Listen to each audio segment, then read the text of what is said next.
Sekarang kita akan melihat bagaimana cara pengerjaan untuk resep yang pertama.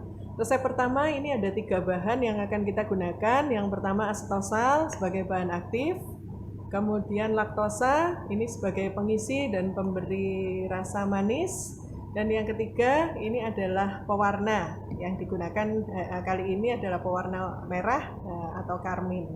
Sekarang kita akan menimbang asetosal terlebih dahulu sebanyak 2 gram.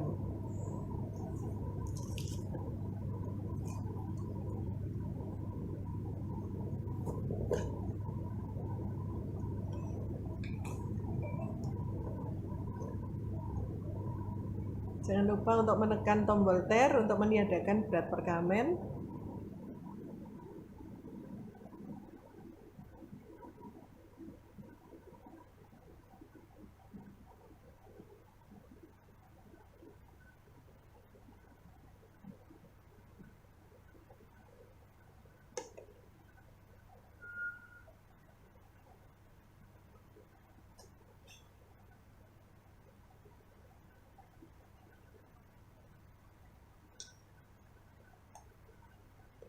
Ini jadi sudah tampak bahwa yang ditimbang ini sebesar 2 gram. Berikutnya kita akan melakukan penimbangan untuk laktosa. Asetosal yang sudah ditimbang diletakkan di sisi kanan supaya tidak tercampur dengan laktosa. Berikutnya kita akan melakukan penimbangan laktosa seberat 3 gram.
Ini laktosa sudah tertimbang.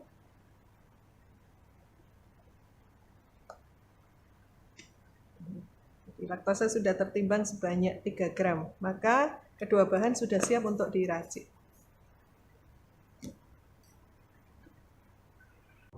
Berikutnya kita akan melakukan penggerusan untuk asetosal.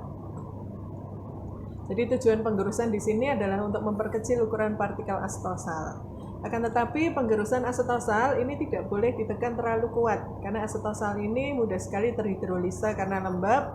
Dia akan membentuk asam asetil salisilat dan asam astat.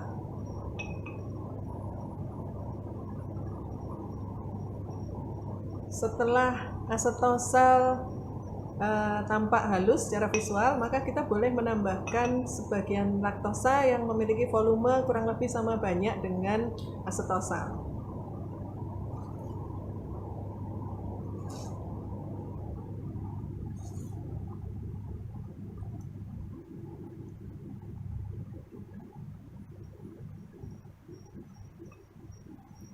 Karena kedua bahan berwarna putih, keduanya baik asetosal maupun laktosa, maka kita akan menambahkan sedikit pewarna, tidak usah ditimbang, untuk melihat apakah kedua serbuk ini telah tercampur homogen.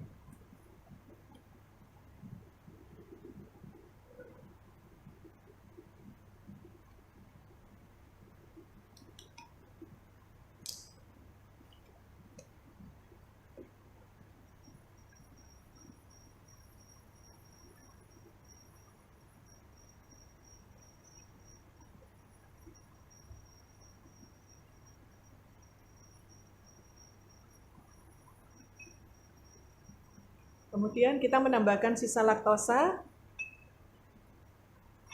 hingga tercampur homogen, ditandai dengan meratanya warna merah yang menjadi merah muda dalam hal ini ya, pada seluruh bagian serbuk.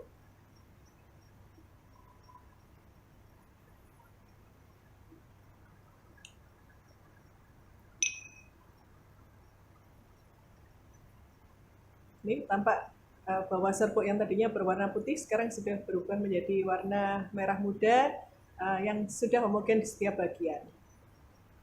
Kalau warna sudah tampak homogen, maka proses menghomogenkan sudah selesai. Langkah berikutnya, kita akan memindah serbuk yang sudah homogen tadi pada kertas perkamen.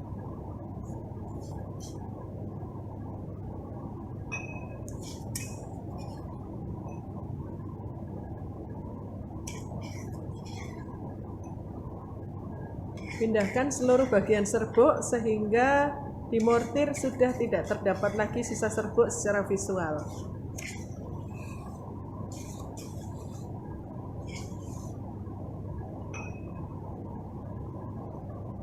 Kemudian karena resep ini diminta sebanyak 10 bungkus puyar, maka kita akan menyiapkan kertas perkamen sebanyak 10 buah. Kemudian kita lekuk pada satu sisi sekitar 1 cm ke arah dalam. Seperti ini, kemudian kita bagi serbuk ini berjajar ke samping sebanyak 5 di atas dan 5 di bawah.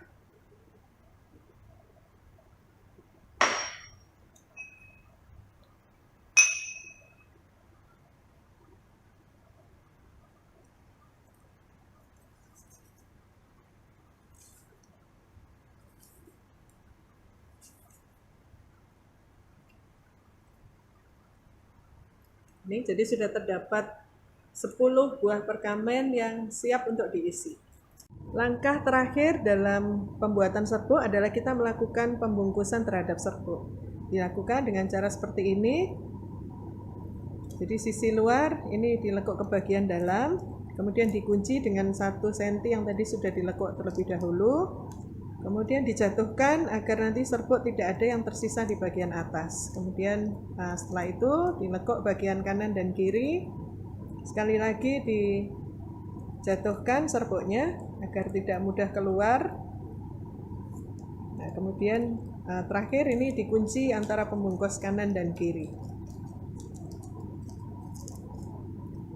Ini selesai satu buah serbuk.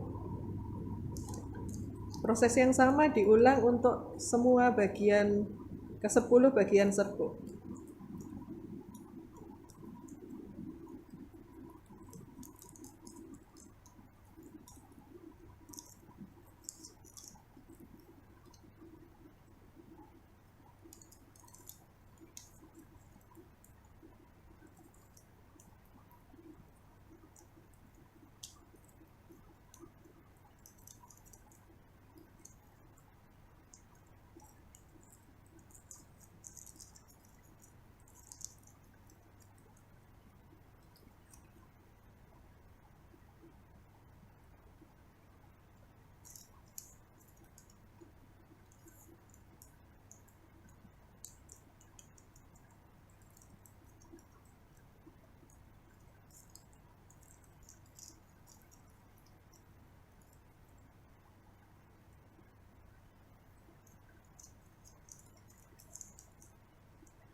Ini lakukan seterusnya hingga 10 buah serbuk kita selesai dibungkus.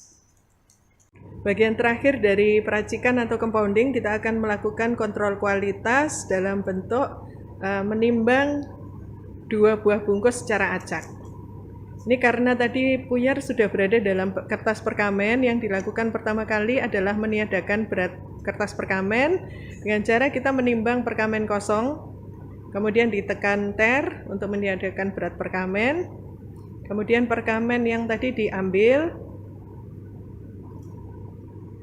Kemudian kita melakukan penimbangan 2 buah puyar secara acak.